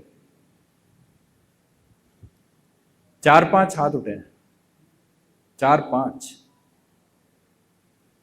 मैं आप लोगों को आपकी सच्चाई बता के जा रहा हूं। लगभग 1000 से ज्यादा बच्चों को मैंने गाइड किया होगा और उनमें से लगभग 700-800 सेलेक्ट भी हुए, गांव के भी हैं, रिश्तेदारी के भी हैं, कॉलेज के भी हैं और भी हैं। पर मैंने एक चीज़ पाई है, जो बच्चा अपनी ईमानदारी से 8 से 10 घंटे पढ़ता है, वो भले ही 90% वाला रहा हो या वो 45% वाला रहा हो, वो विफल होकर वापस कभी नहीं आया। और जो बच्चा 80% पे भी था, जो 85 पे भी था, मुझे तो पता रहता ही है, यहाँ की मैं नहीं कह सकता, लेकिन जो मेरे ढाणी से आते हैं, जो मेरे गांव से आते हैं, जो मेरे रिश्तेदारी से आते हैं, उनकी सच्चाई तो मुझे तो पता रहती है। बहुत बार मैं उनके पेरेंट्स को कहता नहीं हूँ, क्योंकि अगेन पेरेंट्स के माइंड में आ जाता है कि भाई ये तो हमारे लड़के की बुराई कर रहा है। जहाँ तक वो हमारी ढाणी का, हमारे गाँव का प्रश्न होता है, मैं बहुत ही कड़वे शब्दों में कह देता हूँ कि भाई इसके ठीक नहीं है, या आपको 10 घंटे बता रहा है लेकिन जयपुर में इसकी स्थिति है। क्योंकि बाकी और बच्चे जो तैयारी करते हैं, मैं उनको पूछ लेता हूँ कि भाई ये क्या कर रहा है आजकल, तो वो चीज़ें दिख जाती है, चीज़ें छुपती नहीं है। मैं आपको भी इसलिए कह रहा हूँ कि अपने प्रति ईमानदार बनिए आप। पर सच्चाई यही है, आईएएस जैसे एग्जाम तक लगभग 10 लाख लोग, 7-8 लाख लोग हर साल एग्जाम में एस्पिरेंट्स का नंबर वेरी करता है, पर मेरा ये मानना है कि 10 लाख में से 10% बच्चे भी ऐसे नहीं होंगे जो 10 घंटे पूरे साल भर का उनका औसत 10 घंटे पढ़ने का हो। या आईएएस जैसे एग्जाम के लिए भी कड़वा सत्य है, 10 घंटे 10% बच्चे भी नहीं पढ़ते। हाँ, जो तैयारी करने जाते हैं, आप लोग भी भेजते होंगे यहाँ से भी आईएएस की तैयारी करने जाते होंगे, सब घर वालों को कहानी यही सुनाता है कि नहीं मैं तो 15 घंटे पढ़ता हूँ, 18 घंटे पढ़ता हूँ, लेकिन सच्चाई यही है 10 घंटे भी नहीं पढ़ते। यही चीज सत्य है हमारे एसएससी की तैयारी करने वालों की, रीट की तैयारी करने वालों की, टीचर्स की तैयारी करने वालों की, किसी भी एग्जाम की तैयारी करने वालों की। आप अपनी ईमानदारी से झांक के देख लीजिए, आपके घर में कोई बच्चा हो उसको पूछ लीजिए कि क्या पिछले 1 साल में उसने 6 घंटे भी औसत पढ़ाई की है। और अगर कोई ये कह दे कि 8 घंटे में लगातार पढ़ रहा हूं, आप मेरे पास ले आना, मैं बता दूंगा क्यों सिलेक्शन नहीं हो रहा। और पहली चीज है ईमानदारी। ईमानदार आप अपने प्रति रहना सीखिए। घर वाले हैं, इन्होंने खूब मेहनत कर ली, जनरेशन को देने की इन्होंने कोशिश की है, पर आज जिम्मेदारी हमारी तरफ है। आज ये हमारी और बड़ी आशा और उम्मीद के साथ देख रहे हैं। आप इनका जीवन देखिए, आज हम आईएएस बन गए होंगे, लेकिन मैं मेरी ढाणी में आता हूं, मैं देखता भी हूं, सुबह 4:30-5 बजे उठते हैं। आप देख लो, आप भी ग्रामीण परिवेश से आते हो, आपकी मम्मी देख लो, दादी देख लो, मैं तो देखता हूँ मेरे घर में, ढाणी में भी देखता हूँ। सुबह 5 बजे इनका जीवन शुरू होता है, गाय भैंस का काम है, खेत का काम है, दोपहर तक करते रहते हैं, दोपहर बाद फिर 2:30 बजे चालू हो जाते हैं, शाम को रात तक 9-10 बजे तक वही काम चलता रहता है। आप एक बार अपने पेरेंट्स के वर्किंग आवर देखिए, ये 10 से 12 घंटे 14 घंटे काम करते हैं। क्या कभी आपने देखा आपकी मम्मी की, दादी की कभी कोई छुट्टी आती हो? चाहे रिश्तेदारी में शादी हो, चाहे कोई प्रोग्राम हो, कोई फंक्शन आ जाए, घर का काम तो करना ही पड़ेगा। अगर वो अपने पियर भी जाएगी तो वहां भी काम तो करना पड़ेगा। तो ऐसी परिस्थिति कभी नहीं आती इनके सामने। या आप लोगों को मैं इसलिए कह रहा हूं कि ये लोग इतनी मेहनत कर रहे हैं, इस धूप में तप रहे हैं, सुबह उठ रहे हैं, रात को लेट तक काम कर रहे हैं, सर्दियों में काम कर रहे हैं, लेकिन हमारी पीढ़ी को 8-10 घंटे एसी में बैठ के, टेबल कुर्सी में बैठ के पढ़ने में भी जोर आ रहा है। आप सब लोगों को जोर आ रहा है। और आप इनको देखिए, आप अगर हमारी 3rd जनरेशन है, हमारे दादा दादी और की आप बात करिए, ये लोग 70-80 साल में भी काम करते हैं, और हमें 20-25 साल की उम्र में शर्म आ रही है। क्यों मेहनत नहीं कर पा रहे हम? कौन सी चीज हमें रोक रही है? हम सिर्फ इसलिए सेलेक्ट नहीं होते क्योंकि हमारी वो प्रायोरिटी नहीं है। और इन लोगों का एक ही ड्रीम होता है कि जिस दिन मेरा बेटा बेटी मुझे फोन करके ये बताएगा कि आज पापा मेरा सिलेक्शन हो गया, आप उनकी आंखों में वो चमक देखना, आप उनकी फेस पे वो सम्मान देखना। आप किसी फंक्शन में जाएंगे, आप किसी शादी में जाएंगे, इनके चेहरे पे वो प्राइड देखना। आप करियर में कितना सक्सेसफुल होते हो, इससे इनके जीवन का यथार्थ सिद्ध होता है। हर माँ बाप का एक ही सपना होता है कि मेरा बेटा बेटी कुछ अच्छा कर ले। मैं ये नहीं कर रहा कि आप सरकारी नौकरी में जाएं, आप प्राइवेट में भी जाइए, किसी भी फील्ड में जाके आप मेहनत करेंगे, अच्छा करेंगे, ये अपने आप में प्राउड फील करेंगे। सपना आप वही देखिए। मैं तो ये ड्रीम देखता था कि जिस दिन किसी अच्छी पोस्ट पे जाऊंगा तो मेरे गांव का जो स्टैंड होगा उस पर मैं उतरूंगा। आज भी मुझे अच्छा लगता है कि जब भी इस चोमू रेनवाल हाईवे पे मैं आता हूँ और जैसे ही गाड़ी मेरे गांव की ओर घूमती है, मुझे कहीं ना कहीं खुशी होती है कि यही गांव था जहां से पैदल पैदल आके इस स्टैंड पे आके रोडवेज पकड़ते थे, यहीं पढ़ने आते थे, पैदल पैदल आते थे, और आज एक अच्छा ऑफिसर बन के वापस मैं मेरी मातृभूमि पे जा रहा हूँ। आपको बहुत सुकून मिलेगा, आपके पेरेंट्स को बहुत सुकून मिलेगा। इनको ऐसा लगता है जैसे इनकी जिंदगी धन्य हो गई है, पर वो खुशी देने के लिए आपको मेहनत करनी पड़ेगी। अब यह सब होगा कैसे? मेरा ये मानना है कि हर व्यक्ति को जीवन में जो अच्छा करना चाहता है, पहली चीज़ है सीखना और दूसरी चीज़ है उसको याद रखना। टेक्नोलॉजी का ज़माना है, आप मोबाइल जैसी चीज़ें यूज़ कर सकते हैं, पर कहीं ना कहीं मोबाइल में हम मिसलीडिंग हो जाते हैं, कुछ और चीज़ सर्च करते हैं, फेसबुक देख रहे हैं, इंस्टा देख रहे हैं। हालांकि ट्विटर इंस्टा मेरे जैसे अधिकारी मैं तो हूँ नहीं, ना मुझे कहीं जरूरत पड़ी है। आजकल की युवा पीढ़ी को पता नहीं क्यों जरूरत पड़ रही है। आपका कंसंट्रेशन भंग करने के अलावा ये चीज़ें कोई काम नहीं करती, ना इनकी कोई जरूरत, हमें भी कोई जरूरत नहीं पड़ रही आज तक। आप सक्सेसफुल हो जाते हैं, आपकी चॉइस है लाइफ में, आप करिए, लेकिन जितना दूर रहेंगे अच्छा है। अगर आपने अभी इस साल के जो सीजीएल के टॉपर है, कहां से हैं, कौन से राज्य से हैं इस साल के एसएससी सीजीएल के टॉपर? हाँ, जोधपुर से, वेरी गुड। अब आपके बीच में से ही एक बच्चे ने जवाब दिया है, बाकी सब लोग मुंह ताक रहे थे एक दूसरे का। जोधपुर के एक साधारण परिवार से एक बच्चा निकलता है, उसने देश को टॉप किया है। आप उसका इंटरव्यू सुनोगे, उसने एक ही बात कही है, मैं मोबाइल रखता ही नहीं, मोबाइल मेरा बंद होता था। उन बच्चों और बच्चियों को कहना चाहूंगा कि वो किताबें तो पढ़ी नहीं और वो घर वालों को ज्ञान देते फिरते हैं कि नहीं अभी तो इसमें बहुत अच्छा आ रहा है। पहले आप एक बार अपनी बेसिक बुक्स तो पढ़ लीजिए, इतनी आती है, 10-12 बुक्स आती है। आप चाहे रीड की तैयारी कर लो, आप एसएससी की कर लीजिए, आप बैंक पीओ की कर लीजिए, आप किसी एग्जाम की तैयारी कर लीजिए, आईएएस और आरएएस को छोड़ के बाकी एग्जामों में बुक्स मोर और लेस फिक्स है। उन्हीं को बार बार पढ़ना है, उन्हीं को कंटेस्ट करना है, उन्हीं को अच्छे से करना है। आप लोगों के पास में हमेशा एक डायरी होनी चाहिए, एक पेन होना चाहिए। आज मैं यहां पर आया हूं, मेरा टाइम निकाल के आया हूं, मैंने 35 साल मेहनत की होगी, इसलिए इस मुकाम पे पहुंचा हूं। जिंदगी में कई सारे अच्छे बुरे अनुभव रहे होंगे, तो मैं जो चीजें आपको कह के जा रहा हूं, आपको वो चीज लिखनी चाहिए, आपको उस चीज पे बार बार मनन करना चाहिए। मैं आपको हो सकता है 10-15 चीज बताऊं, तो मैं ये नहीं कह रहा कि मैंने आपको 15 चीज बोली है, 15 की 15 आप फॉलो करिए। ये आपकी जिंदगी है, ये आप तय करेंगे आपको क्या बनना है, कहां जाना है, कैसे जीना है। कोई किसी को कुछ बना नहीं सकता है। मैंने 15 चीज कही है, आपको हो सकता है उसमें से 5 ठीक लगे, 4 ठीक लगे, 7 ठीक लगे। जो अच्छा लगे उसको आप लिख लीजिए, उसको रख लीजिए। मेरे से पहले कोई अधिकारी होंगे, उन्होंने कोई चीज कही होगी, 10 बात कही होगी, हो सकता है उसमें से 3-4 चीज अच्छी लग गई होगी, वो आप लिख लीजिए। मेरे बाद में कोई कह रहा है, आपकी स्कूल में, आपके कॉलेज में अच्छे लोग आते रहते हैं, आईएएस बनना, दूसरे अधिकारी बनना, ये एग्जाम का खेल है, हमने पास कर लिया, इधर आ गए, ऐसा नहीं है। बाकी लोगों में बहुत टैलेंट होता है, उनको हो सकता है उस समय पर गाइडेंस नहीं मिला होगा, उनका लक्ष्य ही तय नहीं होगा, तो वो बन नहीं पाए।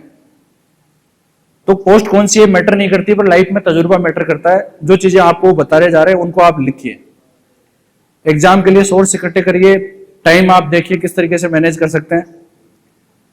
और हमेशा माइंड में ये रखिए, मैंने तो तैयारी की है, मैं हमेशा ये सोचता था कि घर पे हमारे पेरेंट्स है, वो सुबह से लेकर रात तक मेहनत कर रहे हैं, तो क्या हम 10 घंटे मेहनत नहीं कर सकते? वो भी तो बेचारे थकते ही होंगे। तो आपको जब जब थकान महसूस हो, आप मेरे हिसाब से अपने पेरेंट्स की उम्र देख लेना, उनका चेहरा देख लेना, वो कैसे काम करते हैं देख लेना। मुझे नहीं लगता आप दोबारा थकान फील करोगे, और होना भी नहीं चाहिए। आप में अगर तनिक भी श्रम है तो आपको थकान फील होनी नहीं चाहिए।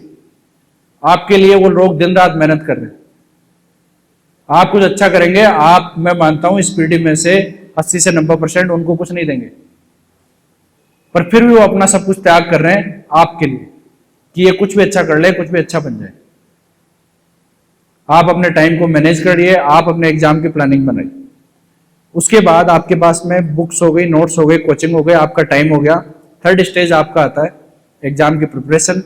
आप अपने सब्जेक्ट्स को, जैसे अगर आप रीट की ज्यादातर तैयारी कर रहे हैं, आपको बताइए कि आपका जीके आएगा, आपकी एजुकेशन साइकोलॉजी आएगी, आपकी हिंदी आएगी, आपकी इंग्लिश आएगी, डिपेंड्स ऑन आप कौन सा एग्जाम ले रहे हैं। उसके हिसाब से उसके सिलेबस को पढ़िए, तैयारी करनी है। जिस टेबल के आप सामने बैठे हैं उसके ठीक सामने आपका सिलेबस होना चाहिए और आपको रटा हुआ होना चाहिए। आपको कोई ये पूछे कि आपकी एजुकेशन साइकोलॉजी में तीसरी चौथी लाइन में कौन सा टॉपिक है, आपको बिल्कुल कंटेस्ट याद होना चाहिए। हम आईएएस की तैयारी करते थे, ठीक सामने सिलेबस होता था, तो हमें याद होता था कि पेपर 3 जीएस में ये वाला science and tech environment ecology का है, इसका लास्ट जो पैरा है इसमें इंटरनल सिक्योरिटी से रिलेटेड टॉपिक्स है, उसमें नक्सलिज्म, टेररिज्म, ये सारे टॉपिक्स आते हैं। आज भी याद है, 9 साल बाद में, उस समय भी याद थे, आपको याद होना चाहिए। फर्क उससे ये पड़ता है कि न्यूज़पेपर में कोई न्यूज आ रही है, आप कैसे करेंगे, कौन से मेरे सब्जेक्ट से वो रिलेटेड है, आपको बेटर याद होगा। सिलेबस आपके ठीक सामने होना चाहिए। उसके बाद में आपका टारगेट होना चाहिए कि इतने नंबर का मेरा एग्जाम है। हो सकता है मैं मैथ्स में अच्छा हूँ, मैं साइंस में अच्छा हूँ, जिसमें भी आप अच्छा है उसको आप टाइम दीजिए, जिसमें आप कमजोर हैं उसको आप फ्रंट पे लाइए। आप 8-10 घंटे पढ़ाई करिए, उसको डिवाइड करिए। आप 2 घंटे में ये पढ़ूंगा, 2 घंटे ये पढ़ूंगा, 2 घंटे ये पढ़ूंगा। आपको लगता है मैं 3 घंटे लगातार ये पढ़ सकता हूँ, उसको कर लो, आगे पीछे कर लीजिए इन चीजों को। इस तरीके से आप करेंगे तो आपको डे टू डे बेसिस पे तैयारी का एक वो मिल जाएगा कि मुझे 8-10 घंटे में क्या करना है। ये सारी चीजें आपके पास में रिटर्न होनी चाहिए, डायरी में होनी चाहिए, आपका टारगेट लिखा हुआ होना चाहिए, आपको क्या क्या पढ़ना है वो लिखा हुआ होना चाहिए। मैं बता रहा हूँ, कोई सिलेक्टेड कैंडिडेट वो बताएगा कि एजुकेशन साइकोलॉजी की ये दाभाई जी की अच्छी है, ये इसकी अच्छी है, वो सारी आप लिख लीजिए। जीके के लिए अलग से अच्छी हो सकती है, पेनोरमा अच्छी हो सकती है, कोई भी नोट्स अच्छे हो सकते हैं, वो आप लिखते जाइए। उसको कितने समय में पूरा कर सकते हैं उसका आप टारगेट ले लीजिए। उसके फर्दर आप ये देख लो कि पर डे आप अगर 2 घंटे 3 घंटे पढ़ रहे हैं, कितने पेज आप पढ़ पा रहे हैं, कितना सिलेबस आप कवर कर पा रहे हैं। उसके हिसाब से आप 1 वीक का शेड्यूल बनाइए। 1 वीक में हो सकता है आप उसको अचीव नहीं कर पाएंगे, आप पीछे रह जाएंगे, लेकिन दोबारा से कोशिश करो। उसके बाद अगले वीक की तैयारी करो। वीक में एक दिन एक आप फ्री रह सकते हैं, जैसे आप संडे आफ्टरनून फ्री रख लें, उसमें आप अपनी कपड़े धो लीजिए, जो भी काम करना है, मूवी देख लो, खेल लो, जो भी करना है कर लीजिए आप। उससे आप वापस रिलैक्स हो जाएंगे। मंडे मॉर्निंग से दोबारा वापस अपने लक्ष्य पर। आप 1 वीक करेंगे, आप 2 वीक करेंगे, आप 3 वीक करेंगे, आप 4 वीक करेंगे, आपको अपने आप लगने लग जाएगा कि हम अगर 1 घंटा बैठते हैं, मेरा ये मानना है औसतन विद्यार्थी 4 से 5 पेज पढ़ लेता है।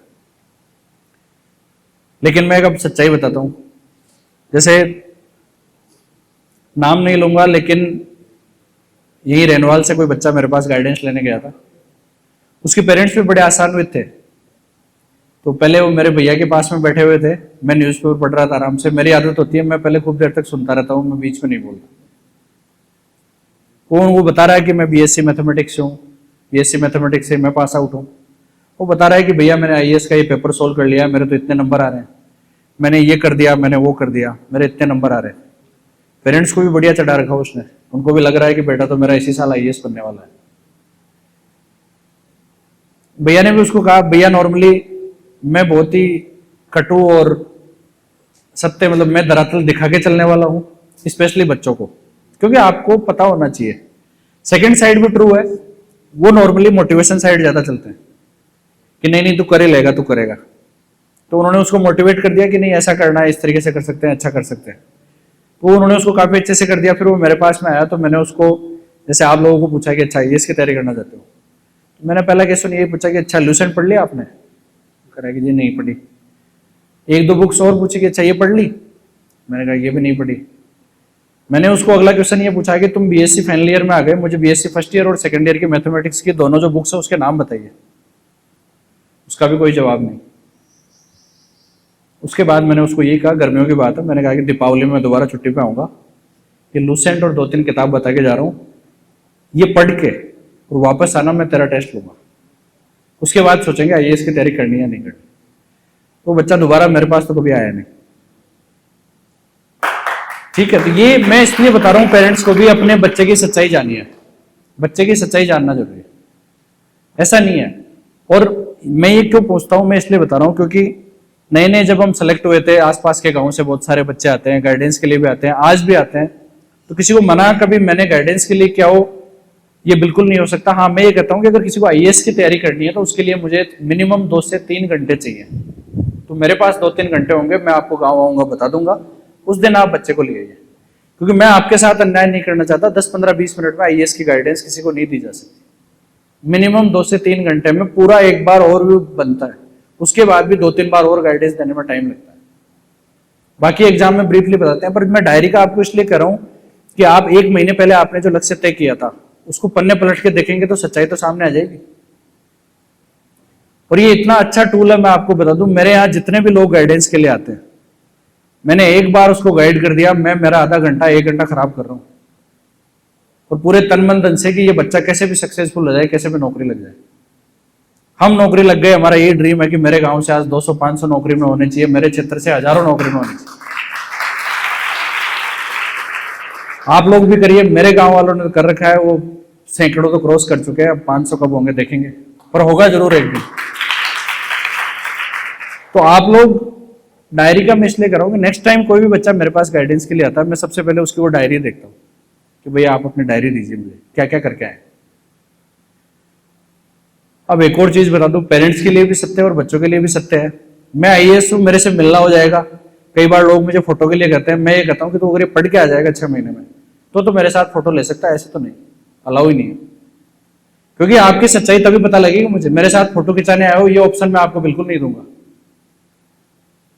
और मैं देता भी नहीं हूं। हाँ, अगर मुझे बच्चे में सिंसियरिटी नजर आती है तो उसको मैं कितना भी सपोर्ट कर सकता हूँ। उसको मैं फ्री में नोट्स दिलवा दूं, उसको मैं कोचिंग में फीस माफ करवा दूं, लेकिन वो सिंसियरिटी होनी चाहिए। और वो मैं टेस्ट जरूर कर सकता हूं कि इस बच्चे में सिंसियरिटी है या नहीं है। तो मेरा अनुभव बता रहा हूं, हजारों बच्चे गाइडेंस के लिए आए होंगे, 5% भी बड़ा नंबर होगा जो बच्चे दोबारा, जो पेरेंट्स दोबारा डायरी लेके मेरे पास आए हो। ये इस एरिया की सच्चाई है, 5%। ये हमारे बच्चों की सच्चाई है, ये हमारे भविष्य की सच्चाई है। क्योंकि डायरी लेके आएंगे तो आपकी पोल नहीं खुल जाएगी। और अगर आपने डायरी बना ली, मैं आज भी कह रहा हूं, आज हम जिला कलेक्टर के पद पर है, आप ज्यादातर अधिकारियों को देखेंगे उनकी गाड़ी में उतरते समय देखना एक डायरी हाथ में होती है। क्यों होती है? वो बेवकूफ नहीं है। आपको चलते चलते कोई चीज याद आ गई, आपने लिख लिया। कोई मीटिंग में कोई बात आई, आपने लिख लिया। आपको फील्ड में कोई चीज नजर आई, कमी नजर आई, आपने लिख ली। आप जब शांतचित होकर जिले के लिए, आपके किसी सेगमेंट के लिए, किसी जॉब के लिए प्लान कर रहे हैं, आपके सामने वो पूरी चीजें आ जाती है कि मैंने उस समय ये चीज ऑब्जर्व की थी। ये चीज आप पे भी लागू होती है। किसी से आप मिल रहे हैं, अच्छी, अगर किसी ने मैगजीन अच्छी बताई है, लिखिए उसमें। जो संसाधन वाला जो सेकंड बताया मैंने, उसमें लिख लो। कोचिंग अच्छी है, लिख लीजिए। नोट्स अच्छे हैं, लिख लीजिए। लिखेंगे, आपके पास में मटेरियल तैयार हो गया, टाइम आपने देख लिया, आप तैयारी करेंगे। ईमानदार अपने प्रति रहिए। सारा गेम ईमानदारी का है। अगर 1000 में से 50 बच्चे डायरी लेके नहीं आ रहे, ये बता रहा है कि हम हमारे प्रति कितने ईमानदार हैं। ना आपसे तनख्वाह आपके कोई पेरेंट्स लेंगे, ना कोई मैं लूंगा। आप कमाओगे, अपने लिए कमाओगे, हम में से किसी को कुछ नहीं दोगे। लेकिन कम से कम खुद के प्रति तो ईमानदार रहिए। आपके पेरेंट्स, एक और कंसेप्ट गांव में, जैसे मेरे पास तो नहीं आते, मेरे गांव के, मेरे जो आसपास के हैं, पर शुरू में ये होता था कि नहीं, ये लड़का तो 2 ही नंबर से रहा है। ये जो 2 नंबर से रहने वाला है ना, ये बड़ा ही फर्जी तरीका है। क्योंकि बच्चे पेरेंट्स को मिसगाइड करते हैं। आप उस एग्जाम की कट ऑफ देखिए, आप अपने बच्चे की मार्कशीट देखिए, आपको सच्चाई पता लग जाएगी कि 2 नंबर से रहा है कि 50 नंबर से रहा है। बहुत सारे बच्चे ऐसे गाइडेंस के लिए आए हैं, मैं एसएससी, बैंक, पीओ, बाकी एग्जाम का कर रहा हूँ। सिलेक्शन होने के लिए मुझे तो पता है कि 130 नंबर चाहिए, बच्चे क्या आ रहे हैं 40 नंबर। कोई बात नहीं, 40 नंबर आ रहे हैं, कोई बुराई की बात नहीं है। ऐसे विद्यार्थी मेरी डाणी में रहे हैं जिन्होंने पहले एग्जाम दिए थे, 200 में से उनके 1 के 8, 1 के 12, 1 के 15, मतलब 20 नंबर नहीं आए उनके। लेकिन आज नौकरी कर रहे हैं वो अच्छे, क्योंकि वो ईमानदार थे। जो सच था वो बताते थे कि यार भाई साहब देखो ये बात है, मेरे को तो ये तो आता ही नहीं है। और वो हमेशा ईमानदार रहे, आज नौकरी कर रहे हैं। तो गलती यहां नहीं है कि नंबर कम आ गए, गलती यहां पर है कि हम हमारी गलती स्वीकार नहीं करें, ना पेरेंट्स को बता रहे, ना खुद की गिरफ्तार में झांक रहे। अगर गलती स्वीकार लोगे तो सुधार करोगे। हमने कौन सा कोई सीधा गए थे और आईएएस बन के आ गए। हम भी प्री में फेल हुए होंगे, हम भी मेंस में फेल हुए होंगे, हमने भी दोबारा अटेम्प्ट दिया होगा, तीसरी बार दिया होगा, तब जाके आईएएस बने होंगे। तो ऐसा कोई नहीं होता। आप एग्जाम दीजिए, ट्राई करिए, फेल हो रहे हैं तो क्या फर्क पड़ जाएगा? कौन सी जिंदगी खत्म हो रही है हमारी? पर ईमानदार रहिए। अगर आपको पता है कि मुझे 30 नंबर आ रहे हैं, अगली बार कोई बात नहीं 40 लेके आएंगे। आप ये देखिए कि मेरे एग्जाम में 5 सेक्शन है, मुझे हिंदी में बहुत अच्छे नंबर मिले, इंग्लिश में मुझे कुछ नहीं आया, सोशल साइंस में बिल्कुल कुछ नहीं आया। अपनी कमजोरी को पहचानिए, दूर कैसे होगी उसको आप देखिए, सिलेबस को टाइमली कवर करिए, फिर कमी हो तो दोबारा वर्क करिए। ये स्टेज 3 है। स्टेज 4 में आपको सिर्फ और सिर्फ रिवीजन करना चाहिए। रिवीजन और जो सारी चीजें आपने, करंट अफेयर्स कर लिया, आपने कोचिंग कर लिया, आपकी स्टैंडर्ड टेक्स्ट बुक्स हो गई, उन सबको मिक्स कर दीजिए, बार बार रिवाइज करिए।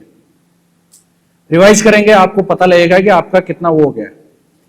जब तक आपको ये कॉन्फिडेंस नहीं आए कि मेरी 90% तैयारी हो गई है, उससे पहले कोई मॉक टेस्ट दो, चाहे टेस्ट दे लो, व्यर्थ है, वेस्ट ऑफ टाइम। आपने जब तैयारी नहीं की तो फिर टेस्ट कहीं के लिए दे रहे हैं आप? इसलिए हमेशा ये ध्यान रखिए कि जब पूरी तैयारी हो उसके बाद ही आप टेस्ट दीजिए। टेस्ट में फिर कमी आएगी, फिर रिवाइज करिए। स्टेज 5 लास्ट,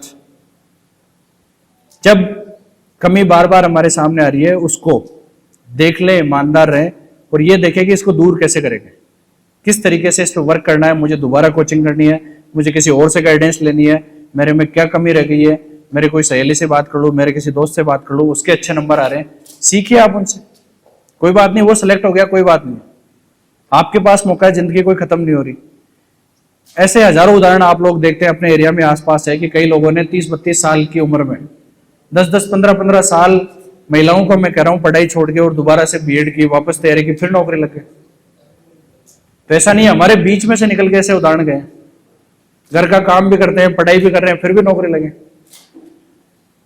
तो अगर फिर भी हम नहीं कर पा रहे तो हमारे लिए ये प्रश्न चिन्ह है। तो गलतियों से बार बार सीखिए, ये 5 चीजें हैं। यहां पे मैं मेरा स्पीच एंड कर रहा हूं। बस एक चीज कहूंगा, जिंदगी में सफल होना है, अपनी लाइफ की डायरी अपने पास रखिए, जो चीजें अच्छी लग रही है उनको लिखो, सीखो। हो सकता है वो चीज आपको गांव में किसी बूढ़े आदमी से सीखने से मिल जाए, किसी पॉलिटिशियन से सीखने से मिल जाए, आप जिस एरिया में काम कर रहे हैं उससे सीखने से मिल जाए। कोई ना कोई चीज हम रोजाना सीखते हैं। आज हम भी इस पद पर है तो मैं कोशिश करते हैं, हर संडे को मैं ये सोचता हूँ कि मुझे कोई नई किताब पढ़नी है, मुझे मेरे में क्या सुधार करना है, मेरे से ये गलती हो गई, उसको मैंने डांट दिया, ये कर दिया, मुझे नहीं करना चाहिए था। क्योंकि इतना प्रेशर होता है, इतनी लंबी आप वर्किंग होती है आपकी, गलतियां आप करते हैं, ऐसा नहीं, हम भी रोज गलती करते हैं, पर गलती से हम सीख सकते हैं, सुधार कर सकते हैं। तो कहीं ना कहीं खुद का ही सुधार होगा। और इम्पोर्टेंट भी यही है कि हम एक अच्छे इंसान बने, खुद में सुधार करें। पोस्ट तो ठीक है, हमारी भी है, आपकी भी है, सबकी है, नहीं है वो भी जिंदगी तो जी रहे हैं, फर्क क्या पड़ने वाला है। पर ऐसी डायरी आप में होनी चाहिए। और अगर ये एक चीज आप जिंदगी भर कर लोगे, आपको रोकने वाला कोई नहीं है, सिर्फ एक चीज। अब आपके टीचर भी यहाँ बैठे होंगे, आपके पेरेंट्स भी यहाँ बैठे होंगे, ये क्वेश्चन मैं आपके लिए छोड़ के जा रहा हूं। और मेरे इस स्पीच की सफलता में मैं तभी मानूंगा कि इनमें से कितने बच्चों में ये आदत आती है। अब तक का तो मेरा अनुभव ये रहा है कि 5% से ज्यादा बच्चे इस चीज को फॉलो नहीं करते। जिन्होंने फॉलो कर लिया, जो डायरी बना के मुझे दिखा दें, जो 6 महीने से तैयारी कर ले, सिलेक्शन नहीं हो, मैं जहां भी पोस्टेड रहूं मेरे पास आ जाना, मैं बता दूंगा आपका सिलेक्शन कोई नहीं रोक सकता। एक सिंसियर बच्चा मुझे अभी तक मेरी नजरों में नहीं है जिसने इन चीजों को फॉलो किया और वो कभी सक्सेसफुल नहीं हुआ। ये कंपटीशन की तो यही सच्चाई है। चीजें बुरी है, कड़वी है, लेकिन आपको सोचना पड़ेगा। मेरी तो यही इच्छा है कि आपको काफी डिटेल में सारी चीजें मैंने बताई है। बहुत सालों के बाद मैं रेनवाल आया हूँ और आपको जो मुझे लगता था वो सारी चीजें मैंने बता दी। मैं तो यही चाहूंगा कि आप में से 2 साल बाद, 4 साल बाद, 5 साल बाद आप लोग अच्छा मुकाम हासिल करें और कभी बताएं कि नहीं हमने ये कर दिया, अच्छा किया हमने। तो आप सभी को मेरी तरफ से बहुत बहुत शुभकामनाएं। और विशेष तौर पे भागचंद जी का धन्यवाद, आभार, उन्होंने ऐसा प्रोग्राम रखा।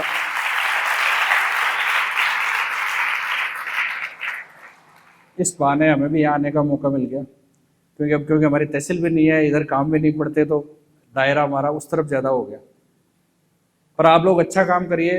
सिविल सर्विसेज की तैयारी के लिए कोई भी बच्चा, कोई भी बच्ची अगर करना चाहता है, बस कंडीशन एक ही है, वो ईमानदारी से तैयारी करे, आगे बढ़े। इस एरिया से अभी भी हर साल 5-10 लोग IAS का इंटरव्यू दे रहे हैं। उनको लगातार हम कोशिश करते हैं कि जितनी बेस्ट गाइडेंस दी जाए इनको हम दें। इनमें से हर साल 1, 2, 3, 4 जितने IAS बन के निकले, अच्छी बात है, क्योंकि कहीं ना कहीं जाके वापस कुछ ना कुछ तो वो अपना एरिया का करेंगे, नहीं भी करेंगे तो कहीं ना कहीं मोटिवेशन मिलता है। मुझे आज भी याद है जब राजकुमार जी का, रामनिवास जी का सिलेक्शन हुआ था, तो उस समय आसपास के ग्रामीणों ने 1.5-2 महीने तक जगह जगह उनका स्वागत किया। तो उससे जो युवा मन थे, युवा लोग थे, उनको बहुत प्रेरणा मिली कि हमारे एरिया से, हमारे बीच से निकल के ऐसे IAS बने, इतनी मेहनत से यहाँ से निकल गए हैं। तो उसने बहुत बच्चों को कॉन्फिडेंस दिया। उसके बाद में हम 5-7 जने इस एरिया से सेलेक्ट हुए। उनकी नजर में कहीं ना कहीं वही थे कि यार ये निकल गए, अपन भी कुछ करेंगे। उससे हम में कॉन्फिडेंस आया, हमने तैयारी की, हम निकल गए। हमारे बाद में लगातार 1-2-3 हर साल निकल रहे। तो जो बच्चे मेहनत कर रहे हैं, निकल रहे हैं, आपको रोकने वाला कोई नहीं है। अब भी निकल सकते हैं, लेकिन सिंसियरिटी से तैयारी तो मांगते हैं। बिना मेहनत के और बिना कुर्बानी दिए जिंदगी में एक सफलता नहीं मिलने वाली है। घर बैठ के आपको नौकरी लगाने कोई नहीं आएगा, मेहनत तो करनी पड़ेगी। और ये आदत डाल लो, जितना जल्दी डाल लोगे उतना भला हो जाएगा। और मैं यही कहूँगा आपको, एक लास्ट चीज़ और कहना चाह रहा हूँ, पेरेंट्स को भी कहूँगा, बच्चों को भी कहूँगा, आप जिस भी एग्ज़ाम की आप तैयारी करें, उसका बहुत ज़्यादा रिश्तेदारी में, आसपास के लोगों में प्रचार नहीं करें। मुझे याद है जब मैंने सेकंड अटेम्प्ट दिया था, इंटरव्यू दिया था आईएएस का, मेरा सिलेक्शन नहीं हुआ था, बहुत सारे लोगों के यही कमेंट थे जो मेरे पास भी आते थे, बहुत बुरा लगता था। और लगता भी ऑब्वियसली, आप दिन रात मेहनत करते हो, असफल हो जाते हो, इंटरव्यू तक पहुंच के भी असफल होते हो, तो रिश्तेदारों से, आसपास के लोगों से कमेंट आते हैं। कमेंट ही आते थे कि यार भाई वो थाड़ो छोरो बन गई कलेक्टर। ये आदत है हमारे ग्रामीण क्षेत्र में, बहुत बुरा लगता है, पर कोई बात नहीं, अगले साल में बन गया। लेकिन मैंने तब ये सोच लिया था कि मेरे भैया तैयारी कर रहे थे, मैं आपको आज बता रहा हूँ, जिस दिन रिजल्ट आया था उससे पहले शायद मेरी मम्मी को या दादी को भी नहीं पता होगा कि आईएएस की तैयारी कर रहे हैं। 2 या 3 जनों के अलावा किसी को पता नहीं था। वही जानकार, वही लोग तब ये कह रहे थे कि अरे वो करना तैयारी कर लियो, कदा आईएएस बन गई। मतलब क्या उनको बताना जरूरी था? तो ऐसा है, मैं आपको इसलिए कह रहा हूं, आपके लिए सिर्फ और सिर्फ आपके पेरेंट्स चिंता करेंगे। इस दुनिया में 2-5 शुभचिंतक मिल सकते हैं, बाकी तो सब हवा है। आज मैं कलेक्टर बन गया तो मेरे को 500 राम राम कर देंगे, आप नहीं बनेंगे, कोई नहीं पूछने वाला है। आप सिर्फ और सिर्फ अपने पेरेंट्स के प्रति रिस्पॉन्सिबल है, आप उनकी इज्जत का ख्याल कीजिए। हो सकता है कुछ अच्छे रिश्तेदार हो, आपको सपोर्ट करने वाले हो, आप उनका रेस्पेक्ट करिए, खुद का कंडक्ट अच्छा रखिए, लेकिन दुनिया क्या सोचती है इसका ज्यादा परवाह मत करिए। पेरेंट्स को मैं इसलिए कर रहा हूं, बच्चों में आपको इसलिए कर रहा हूं, क्योंकि हमारे घर वालों की आदत होती है, दिल्ली लड़के को भेजा नहीं और आप उसके 50 रिश्तेदारों को पूछ लीजिए, मार लो छोरो खटे, वो दिल्ली में आईएएस की तैयारी करे। अब हमने आईएएस की तैयारी करी है, कैसे तैयारी होती है, कैसे एग्जाम दिया जाता है और क्या प्रेशर होता है, आप इमेजिन नहीं कर पाएंगे। इतना प्रेशर झेल के वो एग्जाम दिए जाते हैं। फिर क्या होता है, सिलेक्शन उसका नहीं होता। वही लोग जैसे ही वो गांव आता है उससे 50 सवाल करेंगे, उन्होंने कभी एग्जाम नहीं दिया होगा, लेकिन वो कमेंट पास करेंगे कि नहीं नहीं मन तो पहले ही दान वो बन तो की दरी कौन बनाई है। यही उन लोगों के कमेंट होते हैं। इससे क्या होता है, वो बच्चा डिमोरलाइज होता है। भले ही वो तैयारी कांस्टेबल की कर रहा हो, भले ही वो टीचर की कर रहा हो, कर रहा है, नौकरी लगेगा, सबको पता लग जाएगा अपने आप। जिस दिन वो नौकरी लग के घर आएगा अपने आप पता लग जाएगा। तो जब तक सिलेक्शन नहीं हो उसको सिर्फ और सिर्फ तैयारी करने दीजिए। कोई जरूरी नहीं है आप सारे गांव में प्रचार करो कि भाई वो मार लो छोरो बटे तैयारी करे बटे करे। उस बच्चे की हालत सोचिए आप, क्या प्रेशर झेलता होगा। ये हम सब गलती करते हैं, आप लोगों को ये गलती बिल्कुल नहीं करनी चाहिए। बन जाएगा उस दिन देखेंगे। और कई बार नहीं होता, इतनी आसान एग्जाम नहीं है, मेहनत मांगती है। 1 अटेम्प्ट लग सकता है, 2 लग सकता है, 3 लग सकता है। पर उस बच्चे से बेचारे से क्वेश्चन होते हैं तो उस पर क्या बीतती होगी। और ये चीजें मैं आपको इसलिए कर रहा हूँ, कई बार बच्चे मेरे पास में आते हैं, उनको उनके बहुत ही क्लोज लोग ऐसे कमेंट पास करते हैं, फिर वो बताते हैं कि भैया यार ऐसे लोग कह रहे हैं। तो मैं उनको ये समझाता हूँ कि कोई बात नहीं, कह रहे हैं तो कोई बात नहीं यार, उन्होंने कौन सा कोई नौकरी की है, उन्होंने कौन सा कोई एग्जाम दे रखा है, वो तो बैठे हैं गाँव में, ठीक है, पटलाई करनी है, कह देंगे एक कमेंट उन्होंने भी कर दिया। तुम तो मस्त रहो, अपनी तैयारी करो, नौकरी लग जाओगे, उस दिन अपने आप जवाब मिल जाएगा। पर कृपया करके पेरेंट्स भी और बच्चे भी आप अपनी तैयारी पर फोकस करिए, बहुत ज्यादा प्रचार प्रसार की जरूरत नहीं है। स्पेशली आरएएस आईएएस की तैयारी करने वाले, ये चीजें एग्जाम अभी हो सकती है, 1 साल बाद में होगी, आपको लंबा खींचना होता है। हर 6 महीने, हर साल भर में चीजें जैसे लंबी खींचती चली जाती है, प्रेशर बढ़ता है। ऑब्वियसली समझदार लोगों को, इतनी मेहनत कर रहे हो, प्रेशर अपने आप बढ़ता है। रिजल्ट कब आता है, कैसे आता है, 100 परिस्थितियां, आपका पेपर अच्छा हो गया, बुरा हो गया, कुछ भी हो सकता है। पर आप फोकस होकर तैयारी करिए। बस इतना कर दीजिए कि ठीक है मैं तैयारी कर रहा हूँ, मेरी क्या तैयारी कर रहे हैं, क्या कर रहे हैं, ये किसी का बिजनेस नहीं है। आप अपने सिर्फ और सिर्फ अपने लक्ष्य पे ध्यान दो, उसकी तैयारी करो। तो मेरी तरफ से आप सभी को बेस्ट विशेष, बहुत बहुत शुभकामनाएं। मैं तो यही चाहूंगा कि आप में से कोई ना कोई अच्छा मुकाम हासिल करें। आज के 2 साल बाद, 4 साल बाद, 5 साल बाद कभी कहीं ना कहीं मिलना हो तो हमें भी अच्छा लगे। जैसे आज मैं सवाई माधोपुर हूँ, वहाँ पर कम से कम 20-30 ऐसे जने हैं जो बाद में आईआरएस भी बन गए, आरएएस में भी बन गए। तो जिस लाइब्रेरी में हम तैयारी करते थे उसमें पढ़ने आते थे और वहाँ मैं उनको गाइड किया करता था। तो आज भी कई बार मेरे से मिलने आते हैं कि नहीं यार बॉस, आप वो वहाँ उस लाइब्रेरी में थे ना मालवीय नगर, आपने वो बताया था मुझे, बाद में मेरी 5वीं रैंक आ गई, 10वीं आ गई। अब जिले में गए तब मिल गए, बाकी तो हमारा संपर्क इतना हो नहीं पाता। पर अच्छा लगता है, चलो किसी का भी भला हो तो अच्छी बात है। तो आप लोग इन चीज़ों को ध्यान में रखें। जो मैंने चीज़ें बताई है बहुत अच्छी है, आप घर जाके लिख लें और पेरेंट्स बच्चों की डायरी चेक कर लें। अगर बच्चे में ये आदत नहीं आई है तो ये आपकी अगली पीढ़ी पे मैं प्रश्न चिन्ह लगा के छोड़ के जा रहा हूँ। और अगर ये आदत डाल ली है तो कोई रोकने वाला नहीं है। ठीक है, आप सभी का एक बार पुनः बहुत बहुत धन्यवाद। जय हिंद, जय भारत।